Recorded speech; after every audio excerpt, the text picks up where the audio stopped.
మనోళ్ళ తిక్క చేష్టలు ఏ రేంజ్కి పోయినాయో చెప్పే ఇంకో ఖతర్నాక్ ముచ్చట పట్టుకొని వచ్చిన. భక్తి పద్ధతి సాంప్రదాయం ఇవన్నీ ఇప్పుడు కేవలం పుస్తకాలనే కానొచ్చేటట్టున్నది. దేవునికి గుడి అంటే ప్రశాంతత కోసం పుణ్యం కోసం పోతాం. కానీ మనోళ్ళకు ఎక్కడ పడితే అక్కడ ఏం చేయాలనో తెలియక ఇట్టం వచ్చినట్టు చేసేటట్టు ఉన్నారు. మరి ఇప్పుడు ఏమైందో చూద్దామా.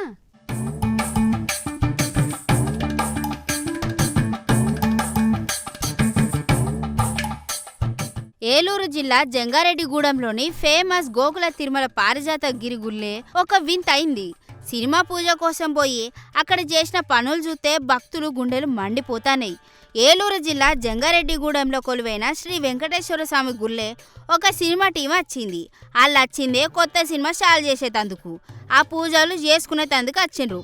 అంతదాకా మంచిగానే ఉన్నది. దేవుని ఆశీస్సులు తీసుకుంటే ఎవరికన్నా పుణ్యమే వస్తుంది. కానీ వీళ్ళు భక్తితోటి ఇంకింత ఎక్కువ చేసిండ్రు. గదే జనాలకు నచ్చలేదు.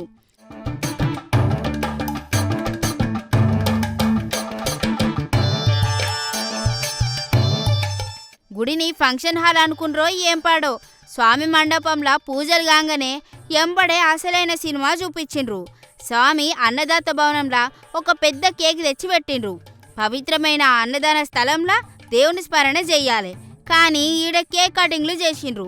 వీళ్ళంతా చేసిన హంగామా చూసి గుడికొచ్చిన భక్తులకు ఒకటే పారు ఫ్యూజులు ఎగిరినంత పని అయింది.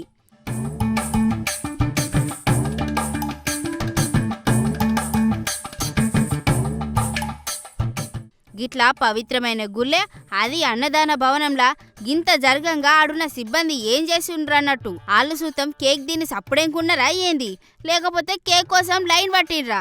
కళ్ళ ముంగట్నే గుడి సాంప్రదాయాల్ని తుంగలాగా దొక్కుతాంటే పట్టించుకొని ఆలయ అధికారుల తీరు మీద భక్తులు గరమైండ్రు. కేక్ అంటే గుడ్డు ఉంటుంది.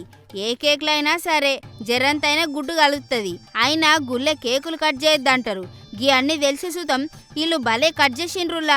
అయినా గుడిని సుతం సినిమా షోలకు వాడుకునుడు ఏందో ఏమో పోన్రిగా. మరి కేక్ కటింగ్ భాగోతం మీద దేవాదాయ శాఖ అధికారులు ఏమన్నా యాక్షన్ తీసుకుంటారో ఏందో మరిగా చూడాలి.